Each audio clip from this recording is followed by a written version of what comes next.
Nous allons voir ici comment reconnaître un camembert ou un histogramme. Alors la notion de camembert, vous l'avez peut-être vu en école de commerce ou peut-être vu dans votre travail.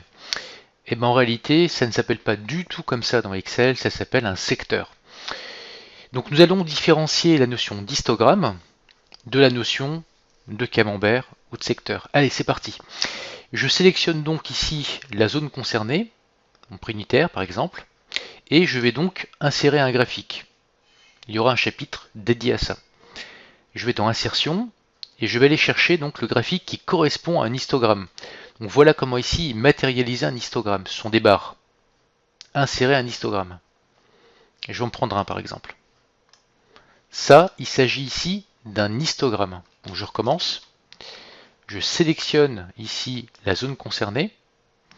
Je vais dans Insertion et ensuite je sélectionne la zone qui est là, histogramme. Et je peux choisir finalement différents styles d'histogramme. Vraiment, je choisis ce que je veux. Ensuite, je peux très bien dire, il s'agit ici d'un histogramme. Voilà. Et je souhaite non pas un histogramme, mais ici un camembert ou alors secteur. Donc je vais ici dans Insertion et je vais chercher ce qui peut ressembler à un camembert avec une part de camembert.